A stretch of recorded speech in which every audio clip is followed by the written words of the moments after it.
The morning sun rose over Haven's Rest like it had for the past 12 years. Golden light spread across endless fields of wheat and corn that stretched to the horizon. Children ran between the crop rows, their laughter echoing across the peaceful colony world. Dr. Elena Rodriguez stepped out of her small research station and breathed in the clean air. She had come here 5 years ago to study the local plant life. What she found was something better than any discovery. She found home. The 50,000 people who lived on Haven's Rest had built something beautiful. Farmers, teachers, doctors, engineers, and families had created a simple life far from the noise and politics of Earth. Elena walked toward the town center, where the weekly market was setting. Up, Mrs. Chen was arranging fresh vegetables from her garden. Old Pete was tuning his guitar for the evening music. Sarah Martinez was hanging colorful drawings made by her kindergarten class. Everyone knew everyone here. They were a family. Dr. Rodriguez called out little Tommy Walsh. He ran up to her with dirt on his knees and excitement in his eyes. "Did you see the shooting stars last night?" "There were so many." Elena smiled and ruffled his hair. "Those weren't shooting stars, Tommy. Those were ships passing through space. Very far away." What Elena didn't know was that some of those ships were now much closer than anyone realized. High above Haven's Rest, Admiral Thexara of the Hegemony Enforcement Fleet stood on the bridge of his massive warship. The alien commander was tall and thin with gray skin and cold yellow eyes. He looked down at the peaceful human world with disgust. "Such a pathetic species," he said to his second-in-command. "Look at them, farming and playing like children. They spread across space without asking permission. They take worlds that belong to the galactic hegemony." The second officer nodded. "Should we give them a chance to surrender, Admiral?" Thexara's thin lips curved into a cruel smile. "No. The Hegemony Council wants to send a message to all unauthorized colonies. Humans think they can take any world they want. Today we show them the price of defying galactic law." He turned to the communications officer. "Begin recording. I want this broadcast across all local systems. Let every species see what happens to those who ignore hegemony authority." Down on Haven's Rest, Elena was helping set up tables for the evening feast when the sky began to change. Dark shapes appeared high above, blocking out the sun.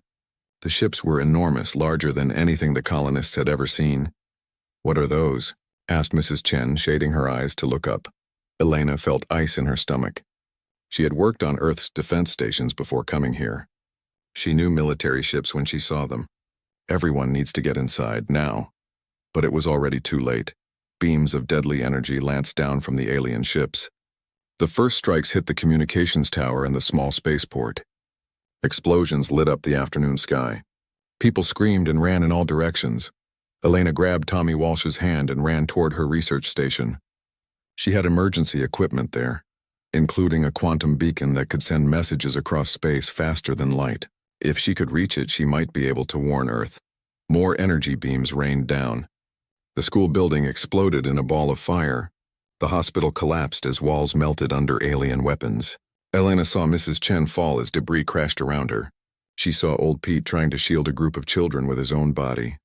"Why are they doing this?" Tommy cried as they ran. Elena didn't have an answer. This wasn't a military target. This was just a farming world with families and children. But the aliens were destroying everything systematically, like they wanted to make sure nothing survived. They reached Elena's station just as another energy beam hit nearby. The building shook and sparks flew from damaged equipment. Elena's hands moved quickly over the quantum beacon controls. The machine hummed to life. "Come on," she whispered. "Work. Please work." Through the small window, she could see alien ships landing in the fields. Soldiers in dark armor poured out, carrying weapons that glowed with deadly energy. This wasn't just orbital bombardment anymore. They were making sure every human died. The quantum beacon finally connected to Earth's emergency network. Elena began recording her message, knowing it might be the last thing she ever did. "This is Dr. Elena Rodriguez on Haven's Rest Colony. We are under attack by unknown alien forces. They're killing everyone, civilians, children, everyone. The ships are massive, technology we've never seen before." She uploaded the tactical data her sensors had gathered. 50,000 people live here. They're murdering all of us." An explosion nearby knocked her to the floor. When she looked up, alien soldiers were at the door. Their weapons were already charging. "Tell Earth," she gasped into the beacon. "Tell them what happened here. Tell them we died as humans, and we died free." The energy blast turned everything white. Admiral Thexera watched the final moments of Haven's Rest from his command ship. Fires burned across the continent. No human signals remained active. His soldiers reported complete success, 0 survivors. "Excellent work," he told his crew. "Make sure the recording is clear. I want every species to see this. Humans are not special. They bleed and die like any other primitive species." The broadcast went out across dozens of star systems. The message was simple. This is what happens to unauthorized colonies. This is what happens when you defy the galactic hegemony. But there was something Admiral Thexera didn't know. Dr. Elena Rodriguez's quantum beacon had worked.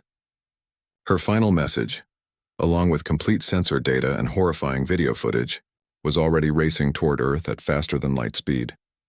The signal arrived at Earth's Deep Space Monitoring Station 3 days later. The technician who received it was a young man named David Park. He had been expecting routine colony reports. Instead, he watched footage that would change everything. David saw the peaceful morning on Haven's Rest. He saw families working in their fields. He saw children playing and laughing. Then he watched it all burn. He watched alien soldiers hunt down civilians who tried to hide. He watched them kill children who couldn't run fast enough. The worst part was Admiral Thexera's final message, broadcast on all frequencies. "Let this be a lesson to all unauthorized settlements. The galactic hegemony will not tolerate illegal expansion. Humans are just another primitive species and they will learn their place." David's hand shook as he forwarded the message to Earth's government. Within an hour, every leader on Earth had seen the footage. Within 6 hours, President Chen Wei was standing in the emergency session of the World Council. 50,000 people, the president said quietly. 12,000 of them were children. The room was silent. Everyone had watched the same horrible footage. They had all seen what the aliens did to innocent families. "What are our options?" asked the Secretary of Defense. President Chen Wei looked around the room at the faces of Earth's leaders. Each one showed the same mix of grief and rage that he felt in his own heart. "We have only one option," he said. "We show them what happens when you murder human children." The message to Haven's Rest had taken 3 days to reach Earth. Earth's response would take much longer to prepare. But when it came, the galaxy would learn that humanity was not the primitive species Admiral Thexera thought they were. The burning of Haven's Rest was over. But the fire it lit in human hearts was just beginning to spread. Ambassador Zekthul of the galactic hegemony paced nervously in his ornate office. 6 months had passed since the destruction of Haven's Rest, and something was very wrong. Earth had gone completely silent. The tall, blue-skinned diplomat had expected many things after Admiral Thexera's attack. Angry messages from Earth's government, desperate pleas for mercy, maybe even a small military response that the hegemony could easily crush. What he got instead was nothing at all. Still no response from the human homeworld? He asked his aide, a nervous creature with too many eyes. "Nothing, Ambassador. We've sent diplomatic messages, trade requests, even threats. The Sol system appears to be completely dark. No communications in or out for 6 months." Zekthul stopped pacing. This wasn't normal. When the hegemony destroyed unauthorized colonies, the parent species always responded somehow. They begged, they threatened, they tried to negotiate. They didn't just disappear. What about our spy networks? Surely we have some information about what's happening on Earth. The aide shuffled through data tablets with trembling hands. "That's what worries me, sir. All our intelligence sources in human space have gone dark. The last reports we received were strange. Strange how? Massive industrial activity across all human worlds. Every shipyard from Earth to the outer colonies running at maximum capacity. Civilian populations being moved underground. Energy signatures that our analysts can't identify." Ambassador Zekthul felt a cold chill run down his spine. He had been a diplomat for 40 years. He knew the signs of a species preparing for war. But this seemed like something else entirely. Far from the hegemony's capital, deep beneath the Himalayan mountains on Earth, President Chen Wei stood in a vast underground chamber that hadn't existed 7 months ago. The strategic command bunker stretched for miles in every direction, its walls lined with screens showing industrial output from across human space. "Status report," the president said quietly. Admiral Sarah Hawthorne, Earth's finest military strategist, stepped forward.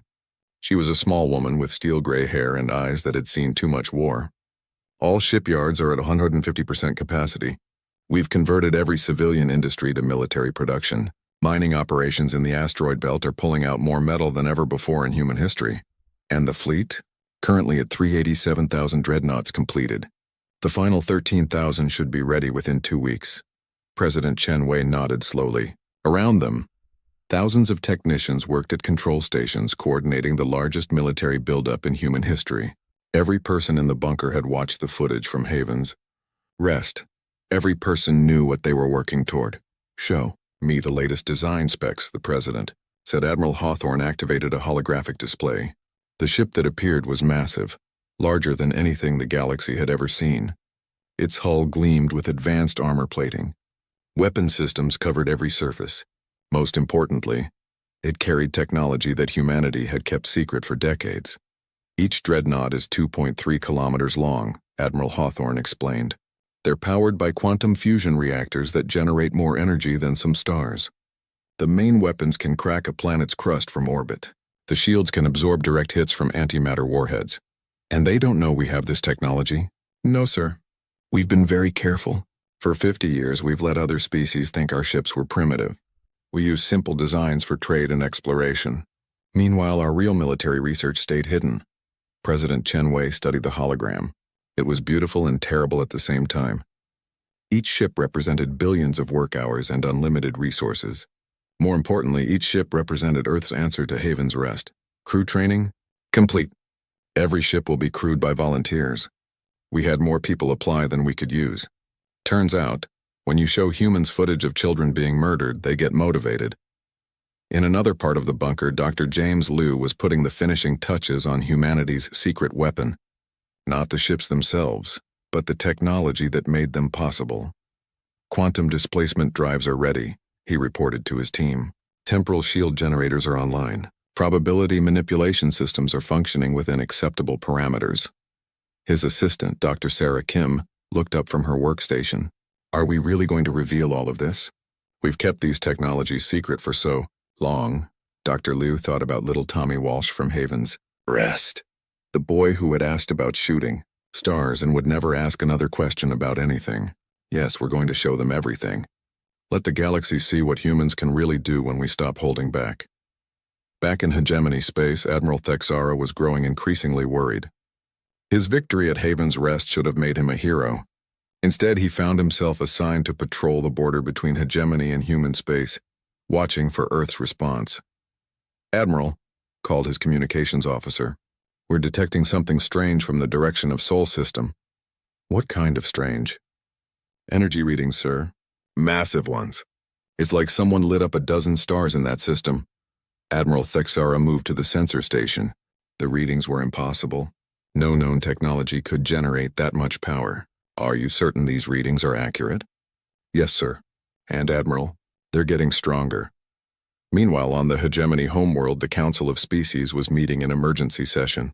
Representatives from 100 different alien races filled the Great Chamber, all of them asking the same question. Where were the humans? 6 months of silence is unprecedented, declared Councillor Vextar, a mantis-like creature from the Outer Rim. When we destroyed the Keltharian colonies, they responded within days. The humans are probably building a small revenge fleet, said Councillor Mordoun, whose species resembled walking trees. Something to save face. We'll crush it easily and be done with this matter. But Councillor Zethkar, oldest and wisest of the assembly, shook his massive head. His species had lived for thousands of years and remembered when the humans first appeared in space. You're all making a mistake, he said in his deep, rumbling voice. You think humans are like other species. They're not. When humans go silent, it means they're planning something terrible. Ridiculous, scoffed Councillor Morden. They're a young species. Primitive. They've been in space for less than 200 years. Councillor Zethkar's ancient eyes fixed on the speaker. In those 200 years, they've colonized more worlds than most species manage in 2000. They've developed faster-than-light travel, terraforming technology and industrial capacity that matches civilizations 10 times older. And you think they're primitive? The chamber fell silent. Many councillors had never thought about humanity's rapid expansion in those terms. What are you suggesting? Asked Councillor Vextar. I'm suggesting that maybe we should have studied humans more carefully before we decided to murder their children.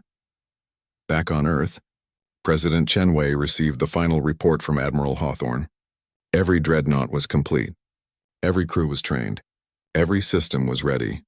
400,000 ships, he said quietly. One for every 8 people who died on Haven's Rest. The fleet is ready to depart on your order. Sir. President Chenwei thought about Dr. Elena Rodriguez, who had died trying to warn Earth. He thought about Tommy Walsh, who would never see another sunrise. He thought about Mrs. Chen and old Pete and Sarah Martinez and all the others who had just wanted to live in peace.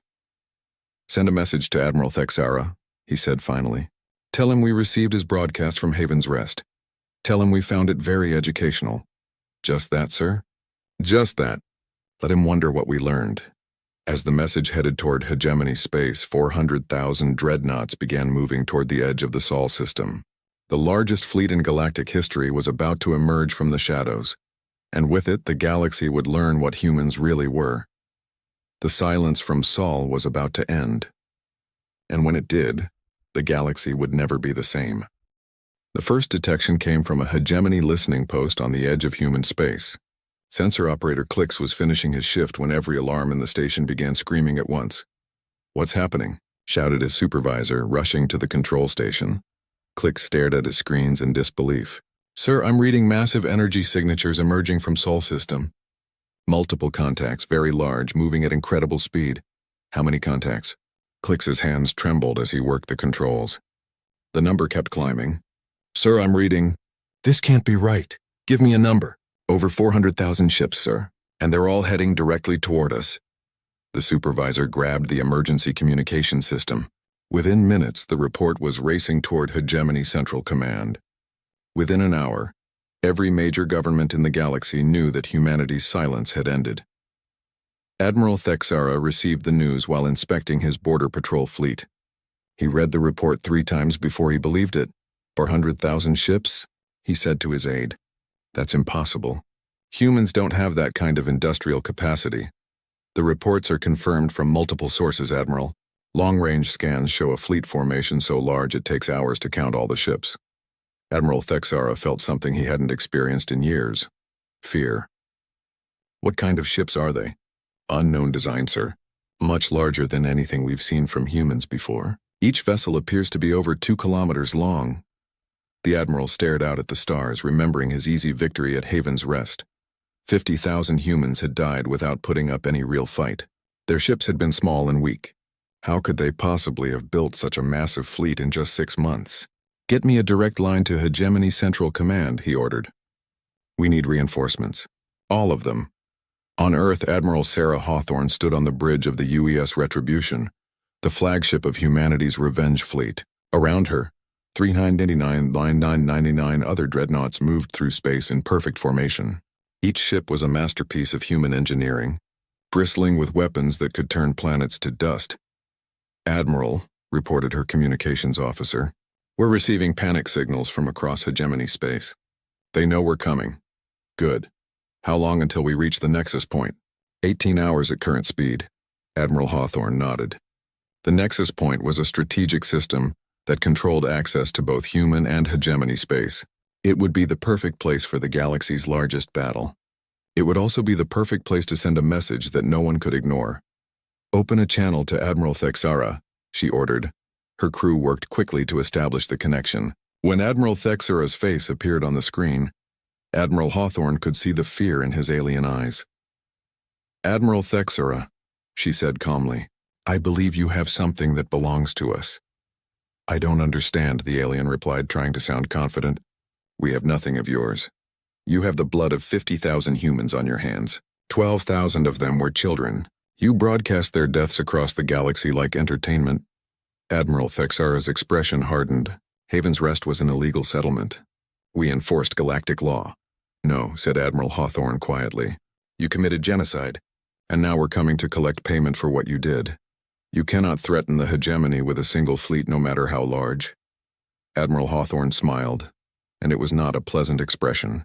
Admiral, you killed 50,000 of our people, so we built 400,000 dreadnoughts. 1 ship for every 8 people you murdered. We did the math. The connection ended, leaving Admiral Thexara staring at a blank screen. Around him, His bridge crew worked frantically to coordinate the largest military response in hegemony history. Status report on our reinforcements, he demanded. The Third Fleet is moving to support us, his aide reported. Also the 7th, 12th, and 15th Fleets. Total force will be approximately 2.3 million ships. Admiral Thexara felt some of his confidence return. 2.3 million ships against 400,000. The humans might have caught them by surprise, but numbers were numbers. No force in the galaxy could stand against such overwhelming odds.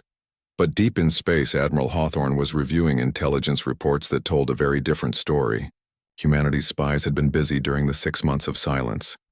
Analysis of hegemony fleet composition, she said to her tactical officer. Their ships are primarily focused on overwhelming weaker opponents through numbers, came the reply. Most vessels are 200, 300 years old. Weapon systems are outdated. Armor plating is insufficient by our standards. Shield technology is primitive. And our dreadnoughts? Each one could engage 50 hegemony ships simultaneously and maintain superiority. Our quantum fusion reactors generate 10 times more power than their largest vessels. Our weapons can penetrate their strongest shields like paper. Admiral Hawthorne studied the tactical projections. It wouldn't even be a fair fight. But fair wasn't the point. Justice was the point. Across the galaxy, news of the approaching human fleet spread like wildfire. On the hegemony homeworld, the Council of Species met an emergency session. This is madness, declared Councillor Morden. Humans cannot possibly challenge the combined might of the hegemony. Can't they? Asked Councillor Zethkar. How do you think they built 400,000 ships in 6 months? How do you think they've been colonizing worlds faster than any species in galactic history? You're suggesting they've been hiding their true capabilities? I'm not suggesting it. I'm stating it as fact. We never paid attention to human industrial capacity because we dismissed them as primitive. Now we're about to learn how wrong we were. In the Great Chamber, 100 different species argued about how to respond to the human threat. Some wanted to negotiate. Others demanded immediate attack. A few suggested running away entirely. But on the bridge of the UES Retribution, Admiral Hawthorne wasn't interested in any of those options. She was looking at a memorial wall that filled one entire side of her command center. 50,000 names were etched into the metal, one for each person who died on Haven's Rest. Tommy Walsh, age 7, she read aloud. Sarah Martinez, age 34. Elena Rodriguez, age 41. She paused at each name, remembering faces from the footage that had started this war. Admiral, her communications officer called out. The hegemony fleet is taking position at the nexus point. They're requesting terms for surrender. Surrender?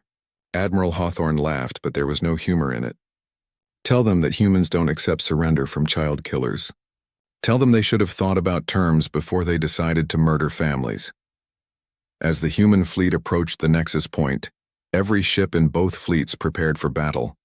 The hegemony forces arranged themselves in traditional formation, hoping their numbers would intimidate the smaller human fleet. They were about to learn that humans had spent 50 years developing weapons and tactics that made traditional warfare obsolete. All ships, Admiral Hawthorne broadcast to her fleet, remember Haven's Rest, remember why we're here. Today we show the galaxy what happens when you mistake human mercy for weakness. 400,000 dreadnoughts acknowledged her message and prepared to enter combat. Each crew member knew they were about to make history. Each ship carried enough firepower to destroy entire worlds, but more importantly, each human in the fleet carried something that no alien could understand: the absolute certainty that they were fighting for justice. The greatest battle in galactic history was about to begin, and the humans had already won it in their hearts. The Nexus Point had never seen anything like this. 2 massive fleets faced each other across the darkness of space. On one side, 2.3 million ships of the galactic hegemony spread out in traditional battle formation. On the other side, 400,000 human dreadnoughts arranged themselves in perfect geometric patterns that looked almost beautiful. Admiral Thexara stood on his flagship's bridge, studying the human fleet through long-range sensors. Even though his forces outnumbered the humans nearly 6-1, something felt wrong. The human ships were too calm, too organized. They moved with the precision of a species that had never lost a battle. All ships report ready for combat, his tactical officer announced. Begin the attack, Admiral Thexara ordered. Show these humans the price of defying the hegemony. The first wave of hegemony ships rushed forward, weapons charging. Energy beams and missile salvos filled the space between the fleets. It was a sight that would have terrified any other species in the galaxy. But Admiral Sarah Hawthorne just smiled coldly as she watched the incoming attack on her screens. All ships, she broadcast calmly, activate defensive systems and prepare to show them what real weapons look like. What happened next changed everything everyone thought they knew about space warfare. The human dreadnoughts lit up with energy, shields that absorbed the hegemony weapons like they were flashlights. Missile strikes that should have destroyed ships harmlessly exploded against barriers that seemed impossible. The entire first wave attack accomplished nothing except to announce the beginning of the battle. Impossible, breathed Admiral Thexera. Our weapons should have crippled at least a dozen ships. Sir, his sensor operator called out, the human vessels are charging their own weapons. Energy readings are, sir, they're off the scale. Admiral Hawthorne stood at her command station watching the tactical display. Each human ship was represented by a blue dot. Each hegemony ship was red. There were many more red dots, but that didn't matter anymore. All ships, she announced, fire. 100,000 dreadnoughts opened fire simultaneously. The beams that lanced out from the human fleet were unlike anything the galaxy had ever seen. They weren't simple energy weapons. They were focused streams of quantum fire that could burn through anything. Each beam found its target with impossible accuracy. Hegemony ships didn't just explode, they simply ceased to exist, transformed into expanding clouds of superheated plasma. In the first 30 seconds, 10,000 hegemony vessels were destroyed. Evasive maneuvers. Admiral Thexara screamed into his communication system. All ships evasive maneuvers. But there was nowhere to run. The human weapons moved at the speed of light and adjusted their targeting faster than any ship could dodge. Worse, the humans were fighting with cold precision that was more terrifying than any battle rage. On the UES Retribution, Admiral Hawthorne watched the destruction with no emotion on her face. Each exploding hegemony ship represented justice for Haven's Rest. Each death paid back the murder of innocent humans. Status report, she said, calmly. Enemy fleet strength down to 2.1 million ships, her tactical officer reported. Our losses 0. Continue firing. All targets are valid. The battle became a methodical slaughter. Human dreadnoughts moved through the hegemony fleet like death itself, their weapons reaching out to destroy everything they touched. The aliens tried every tactic they knew, ramming attacks, coordinated strikes, even suicide runs. Nothing worked. Worse for the hegemony forces, they began to realize that the humans weren't just technologically superior. They were psychologically different. Where other species might show mercy or accept surrender, the human fleet systematically destroyed every ship it encountered. Admiral Thexara's communications officer called out, "We're receiving surrender requests from over 300 ships." "Should I?" "No." Admiral Hawthorne's voice cut across all frequencies. "Humans don't accept surrender from child killers. You wanted to show the galaxy what happens to unauthorized colonies. Today we show you what happens to those who murder children." Admiral Thexara felt true terror for the first time in his long military career. This wasn't a battle, it was an execution, and every human ship was an executioner carrying out a death sentence. "All ships," he broadcast desperately, "retreat to secondary positions. We need to regroup." But the human dreadnoughts followed relentlessly. Their speed was impossible, their coordination perfect. It was like fighting a single organism with 400,000 claws, each one deadly beyond imagining. As the hours passed, the hegemony fleet was systematically destroyed. Ships that had served proudly for centuries were reduced to wreckage in minutes. Crews that had conquered dozens of worlds found themselves helpless against human technology that seemed like magic. "Sir," Admiral Thexara's aide said quietly, "we've lost over half our fleet. Maybe we should consider..." "Consider what?" the Admiral snapped. "Surrender? You heard what they said. They're not taking prisoners." On the UES Retribution, Dr. James Liu was monitoring the battle from the science station. As the creator of many of the weapons being used, he felt a mix of pride and sadness watching them work. "Admiral," he reported to Admiral Hawthorne, "our quantum displacement cannons are performing beyond expectations. The temporal shield generators are holding perfectly. The probability manipulation systems are giving us targeting accuracy of 99.97%. How long can we maintain this rate of fire? Indefinitely. Our quantum fusion reactors are barely working at 10% capacity. Admiral Hawthorne nodded. They could have wiped out the entire hegemony fleet in the first hour if they had wanted to. But this needed to be a lesson, not just a victory. Every species in the galaxy was watching this battle. They needed to see that humans were not the primitive species they had believed. Sir, Admiral Thexara's sensor operator suddenly called out. The human flagship is moving directly toward us. Admiral Thexara looked at his tactical display. The massive human dreadnought was indeed heading straight for his position, cutting through his escort ships like they weren't even there. All remaining ships, he ordered. Protect the flagship, everything you have. 50 hegemony ships moved to intercept the UES Retribution. Their weapons fired continuously, creating a storm of energy that lit up space for thousands of kilometers. The human dreadnought flew through the attack without slowing down. Its shields absorbed punishment that should have vaporized any ship ever built. When it returned fire, the 50 interceptors simply vanished. Admiral Hawthorne stood on her bridge watching Admiral Thexara's flagship grow larger on the screen. She thought about little Tommy Walsh, who had asked her about shooting stars and would never ask another question. She thought about Dr. Elena Rodriguez, who had died trying to warn Earth. She thought about all the families who had just wanted to live in peace. Disable their engines and weapons, she ordered. I want to have a conversation with Admiral Thexara. Precise quantum beams lanced out from the UES Retribution. Admiral Thexara's flagship shuddered as its propulsion systems were surgically destroyed. Secondary explosions disabled the weapon systems. In less than a minute, the mighty hegemony warship was reduced to a helpless hulk. Admiral Thexara, Admiral Hawthorne broadcast. Your fleet is destroyed. Your ship is disabled. Prepare to be boarded.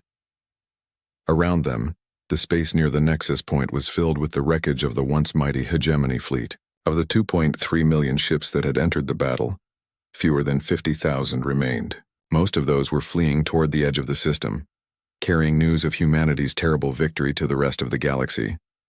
The largest space battle in galactic history was over, and the humans had won it so completely that it would be remembered as the day the galaxy learned to fear the species from Sol.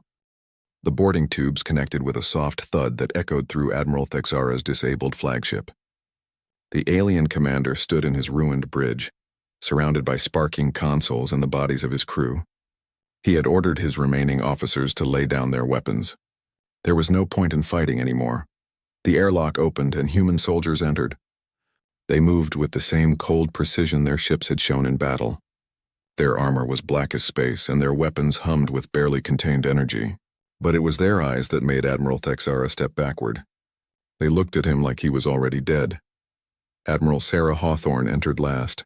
She was smaller than most of her soldiers, but when she looked at Admiral Thexara, he felt like he was staring into the heart of a supernova. Admiral Thexara, she said quietly, we meet at last. You have won, the alien said, trying to maintain his dignity. What do you want? I want to show you something. Admiral Hawthorne activated a holographic projector.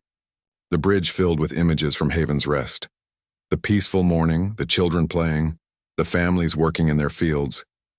Then came the attack, the burning buildings, the systematic murder of civilians. Do you remember this? Admiral Hawthorne asked. Admiral Thexara watched the footage without expression. It was a legitimate military operation against an unauthorized colony. These were children. They were illegal settlers. Admiral Hawthorne nodded slowly. I see. So when you saw 7-year-old Tommy Walsh running through the cornfields, you thought illegal settler.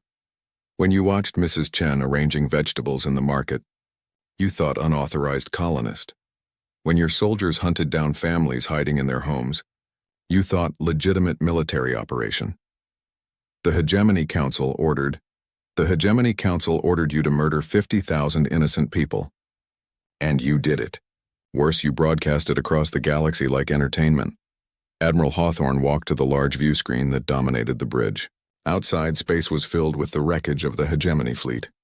Thousands of ships had been reduced to glowing debris. The survivors were fleeing in all directions, carrying word of humanity's victory to every corner of the galaxy. Do you know what this is? She asked, gesturing to the destruction. It's your victory. No, this is a memorial service. Every ship we destroyed represents 8 people you killed on Haven's Rest.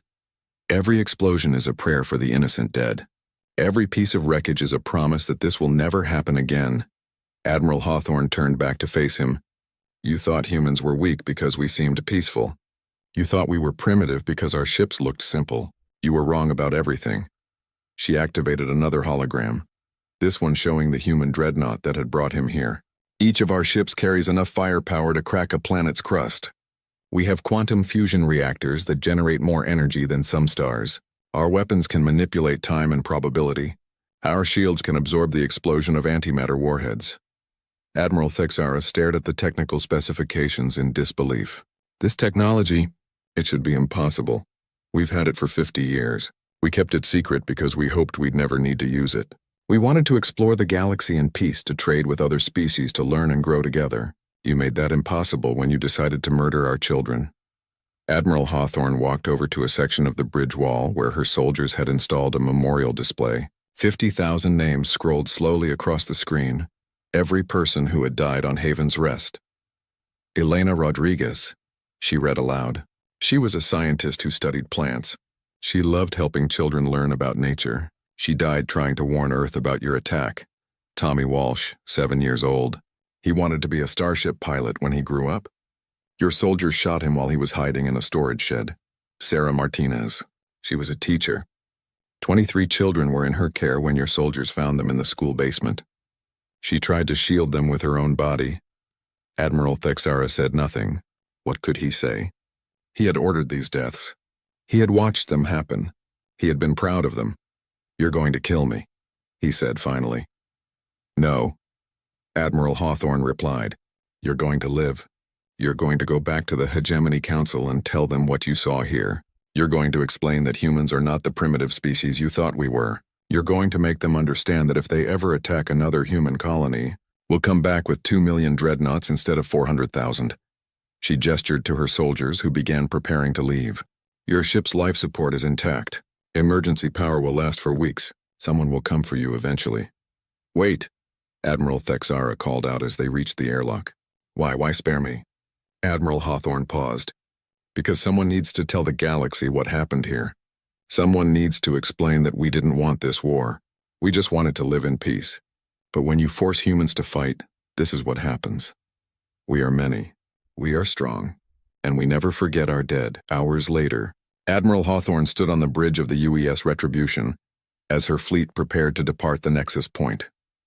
The battle was over, but the message was just beginning to spread. Admiral, her communications officer reported, we're receiving surrender offers from 17 different hegemony worlds. They're asking for terms. Tell them that Earth doesn't want their surrender. We want them to leave us alone. Any human colony that's attacked will result in their homeworld being visited by our fleet. Make sure they understand that. And the survivors from the battle? Admiral Hawthorne looked at the tactical display. Nearly 50,000 hegemony ships had escaped the battle. They were scattered across dozens of star systems, carrying news of humanity's overwhelming victory. Let them go. Let them tell everyone what they saw here. As the human fleet prepared to leave, Admiral Hawthorne received a message from President Chen Wei on Earth. Sarah, the president said, the galaxy is in chaos. Every major government is demanding to know how we built such a fleet so quickly. They want to negotiate to establish new treaties to apologize for what happened. What do you want me to tell them? Tell them the truth. Tell them that humans have been holding back for decades. Tell them we never wanted to conquer anyone. We just wanted to be left alone. But tell them that if they force us to fight again, the response will be even worse. Admiral Hawthorne nodded. And the fleet? Bring our people home. But keep the ships ready. Something tells me the galaxy won't learn this lesson as quickly as we hope. 3 months later, Admiral Hawthorne stood in a different place entirely. She was on Haven's Rest, where human engineers had been working around the clock to build something that had never existed before. The Memorial of the Innocent rose from the exact spot where the colony's town center had been. It was a massive crystalline structure that reached toward the sky like a prayer made solid. Inside, holographic displays showed the faces and names of every person who had died here. Tommy Walsh, age 7. Admiral Hawthorne read as she walked through the memorial halls. Elena Rodriguez, age 41. Sarah Martinez, age 34. President Chen Wei joined her, along with families from Earth who had come to pay their respects. Many were relatives of the dead. Others were simply humans who wanted to remember. The galaxy has changed, the president said quietly. Every species now knows what humans are capable of. The Hegemony Council has formally apologized and agreed to recognize all human colonies. 36 species have requested defensive alliances with Earth. And Admiral Thexara, court-martialed by his own people.